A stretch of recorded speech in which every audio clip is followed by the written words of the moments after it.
नमस्कार मित्रांनो, मी मिलिंद जाधव TV10। मित्रांनो, आज 12 डिसेंबर 2024 आणि आज परत गुरुवार असल्यामुळे आज परत एकदा ते ज्याला जनता दरबार म्हणा किंवा लोकांच्या तक्रारी आयुक्त ऐकतात वगैरे सगळं असं आजचा दिवस तो होता। पण आज इतकी धक्कादायक बातमी मिळालेली आहे, इतकी धक्कादायक बातमी। विशेष करून मी त्यातला सगळ्यात उल्लेख अगोदर एक नाव करीन, ते म्हणजे ॲडिशनल कमिशनर अतिरिक्त आयुक्त पृथ्वीराज BP साहेब।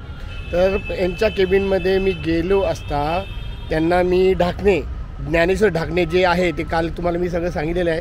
ज्ञानेश्वर ढाकणे जे आहेत त्यांनी मला त्या मीटिंगमध्ये तुम्ही बसू नका, असं काही अधिकाऱ्यांच्या तक्रारी आहेत असं म्हटलं, म्हणून मला बाहेर काढलं असताना त्यांना मी सांगितलं की मी बसणार आणि मी बसलो होतो इथे।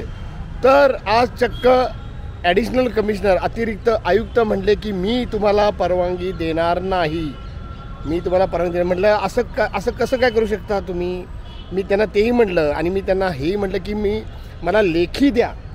तर मित्रांनो, म्हणजे आता काय म्हणायचं, म्हणजे तुम्ही विचार करा, सोमवार आणि मंगळवार जे मी अभिमानानं सांगत होतो की नागरिक तिथं तक्रार करतात आणि त्या तक्रारी म्हणजे अर्थात मी तुम्हाला हेही सांगितलं की आयुक्त पहिल्यांदा ज्यावेळी बसायचे त्यावेळी मी आयुक्तांना म्हणत होतो, साहेब माझी स्वतःची काहीही तक्रार नाही आहे, पण मला ह्या नागरिकांच्या तक्रारी समजून घ्यायच्या आहेत आणि त्याचं पुढं काय होतं, फॉलोअप होतो कसा होतो काय होतो, अर्थात यातनं मला ते अडू शकत नाहीत, पण तरी मी त्यांना ते सांगितलं होतं की मला ह्याचा फॉलोअप घ्यायचा आहे। त्यावेळी आयुक्तांना त्याच्यावर चांगली रिॲक्शन दिली होती।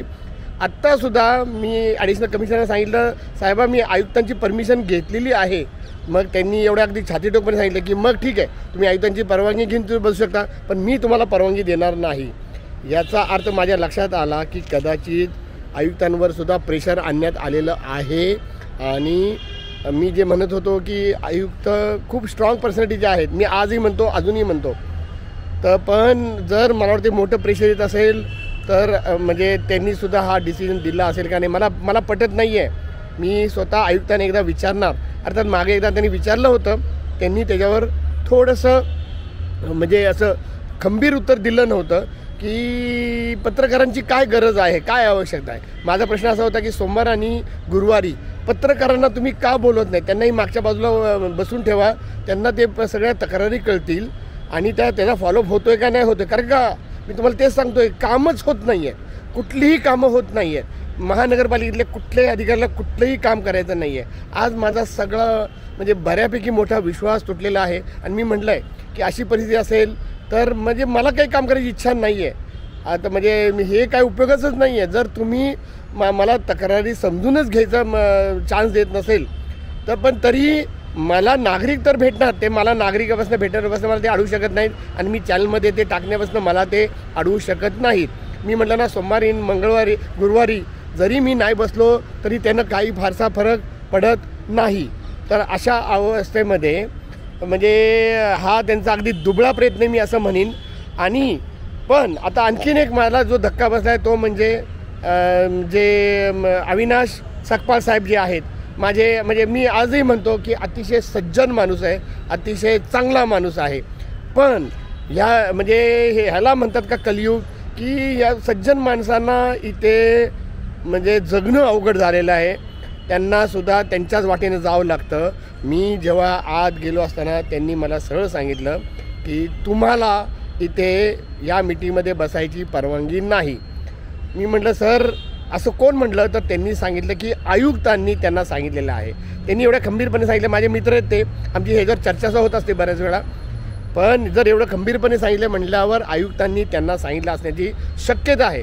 मला पटत नाही पण तरी शक्यता आहे।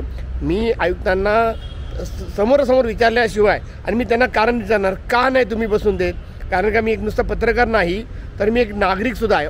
उलटं मी माझ्या स्वतःला पत्रकार म्हणवत नाही, कारण का पत्रकार या जमातीवर माझा भरोसा नाही।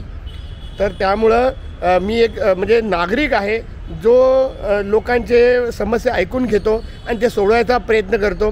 PMC please make it clear या अंतर्गत, आणि मी फक्त केंद्रस्थान काय केलं आहे तर महानगरपालिका। तर जर महानगरपालिकेमध्ये माझ्यावर एवढी बंधनं येत असतील आणि काही कारण न देता, आता ते लेखी देणार आहे, मी त्यांना लेखी मागितले बरं का, तिकडचं जे सगळे लोक म्हणजे बसले होते ते म्हणजे सगळे उत्तर द्यायला आणि फिरवाफिरवीची उत्तर देत होते. इवन सकपाळ साहेब मला म्हणजे माझ्या त्यांच्याकडनं नीटचं उत्तर मिळालं नाही. जेव्हा त्यांना माहीत आहे की मला माझे प्रॉब्लेम नाही, मला लोकांचे प्रॉब्लेम सोडायचे आहेत, तर मग ते काही कारण सांगतात. लोक काय म्हणजे ते काय त्यांचे प्रॉब्लेम कसे असू शकतील ते, आणि त्यांना ते जेव्हा हे इथे महानगरपालिका सांगतात तेव्हा ते कॉन्फिडेन्शियलसुद्धा असू शकत नाही.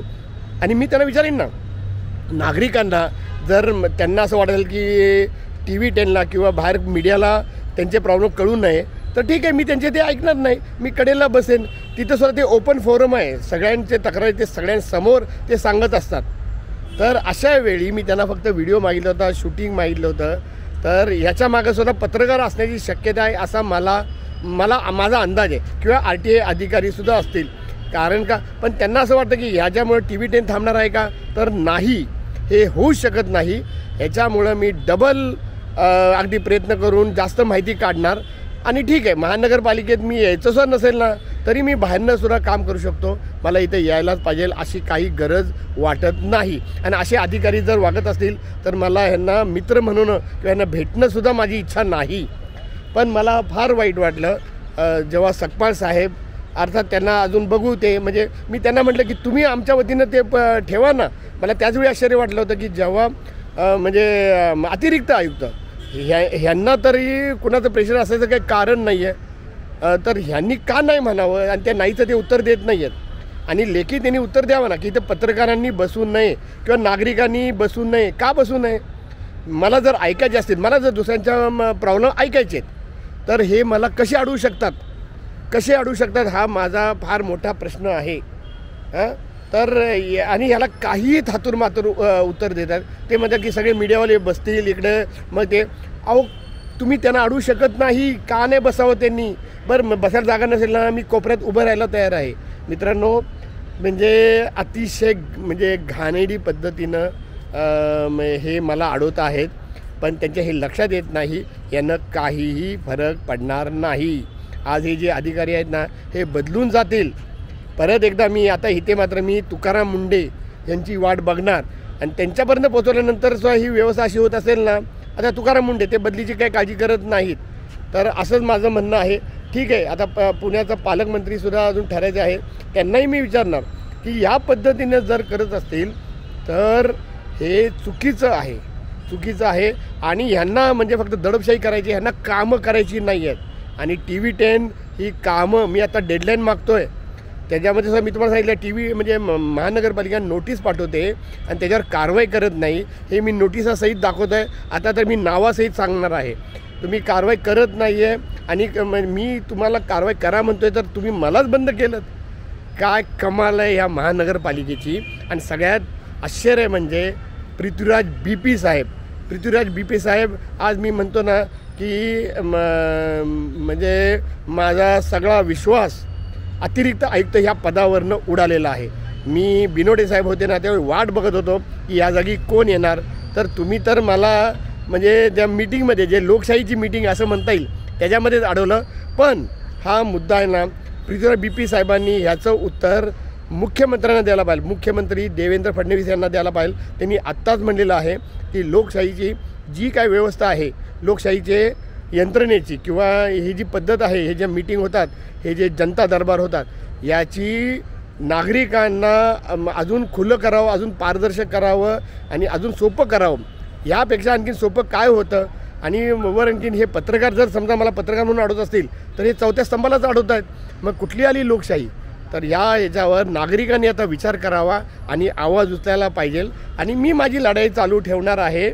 आणि अर्थात महानगरपालिकेमध्ये मी नाही आलो ना, तरी मी कामं करून घेणार आहे. पण मी महानगरपालिकेला एकच सांगतो, ज्या दिवशी पत्रकार उपोषणाला बसेल त्यावेळी मात्र तुमच्याकडे उत्तर नसणार आहे, हे लक्षात ठेवा.